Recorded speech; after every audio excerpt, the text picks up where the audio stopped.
Keluaran 19 ayat 1 sampai 25. Pada bulan ketiga setelah orang Israel keluar dari tanah Mesir, mereka tiba di padang gurun Sinai pada hari itu juga. Setelah mereka berangkat dari Rafidim, tibalah mereka di padang gurun Sinai, lalu mereka berkemah di padang gurun. Orang Israel berkemah di sana di depan gunung itu. Lalu naiklah Musa menghadap Allah dan Tuhan berseru dari gunung itu kepadanya. Beginilah kau katakan kepada keturunan Yakub dan kau beritakan kepada orang Israel. Kamu sendiri telah melihat apa yang kulakukan kepada orang Mesir dan bagaimana aku telah mendukung kamu di atas sayap Raja Wali dan membawa kamu kepadaku. Jadi sekarang, jika kamu sungguh-sungguh mendengarkan firman-Ku dan berpegang pada perjanjian-Ku, maka kamu akan menjadi harta kesayangan-Ku sendiri dari antara segala bangsa, sebab akulah yang empunya seluruh bumi. Kamu akan menjadi bagiku kerajaan imam dan bangsa yang kudus. Inilah semuanya firman yang harus kau katakan kepada orang Israel. Lalu datanglah Musa dan memanggil para tua-tua bangsa itu dan membawa ke depan mereka segala firman yang diperintahkan Tuhan kepadanya.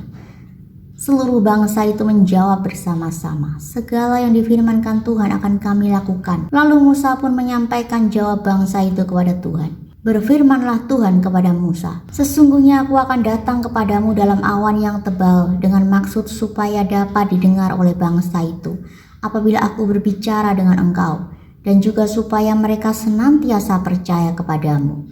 Lalu Musa memberitahukan perkataan bangsa itu kepada Tuhan. Berfirmanlah Tuhan kepada Musa, pergilah kepada bangsa itu, suruhlah mereka menguduskan diri pada hari ini dan besok, dan mereka harus mencuci pakaiannya. Menjelang hari ketiga mereka harus bersiap, sebab pada hari ketiga Tuhan akan turun di depan mata seluruh bangsa itu di gunung Sinai. Sebab itu haruslah engkau memasang batas bagi bangsa itu, berkeliling sambil berkata, jagalah baik-baik, jangan kamu mendaki gunung itu atau kena kepada kakinya, sebab siapapun yang kena kepada gunung itu pastilah ia dihukum mati. Tangan seorang pun tidak boleh merabanya, sebab pastilah ia dilempari dengan batu atau dipanai sampai mati. Baik binatang, baik manusia, ia tidak akan dibiarkan hidup. Hanya apabila sangkakala berbunyi panjang, barulah mereka boleh mendaki gunung itu. Lalu turunlah Musa dari gunung mendapatkan bangsa itu. Disuruhnyalah bangsa itu menguduskan diri dan mereka pun mencuci pakaiannya. Maka kata Musa kepada bangsa itu, bersiaplah menjelang hari yang ketiga, dan janganlah kamu bersetubuh dengan perempuan. Dan terjadilah pada hari ketiga, pada waktu terbit fajar, ada guru dan kilat dan awan padat di atas gunung, dan bunyi sangkakala yang sangat keras, sehingga gemetarlah seluruh bangsa yang ada di perkemahan. Lalu Musa membawa bangsa itu keluar dari perkemahan untuk menjumpai Allah, dan berdirilah mereka pada kaki gunung. Gunung Sinai ditutupi seluruhnya dengan asap, karena Tuhan turun ke atasnya dalam api. Asapnya membumbung seperti asap dari dapur, dan seluruh gunung itu gemetar sangat. Bunyi sangkakala kian lama kian keras. Berbicaralah Musa, lalu Allah menjawabnya dalam guruh. Lalu turunlah Tuhan ke atas gunung Sinai, ke atas puncak gunung itu. Maka Tuhan memanggil Musa ke puncak gunung itu, dan naiklah Musa ke atas.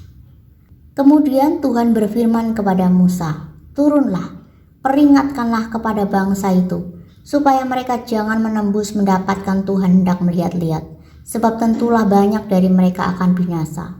Juga para imam yang datang mendekat kepada Tuhan haruslah menguduskan dirinya, supaya Tuhan jangan melanda mereka. Lalu berkatalah Musa kepada Tuhan, tidak akan mungkin bangsa itu mendaki gunung Sinai ini, sebab engkau sendiri telah memperingatkan kepada kami demikian. Pasanglah batas sekeliling gunung itu dan nyatakanlah itu kudus. Lalu Tuhan berfirman kepadanya, pergilah, turunlah, kemudian naiklah pula, engkau beserta Harun. Tetapi para imam dan rakyat tidak boleh menembus untuk mendaki menghadap Tuhan, supaya mereka jangan dilandanya. Lalu turunlah Musa mendapatkan bangsa itu dan menyatakan hal itu kepada mereka.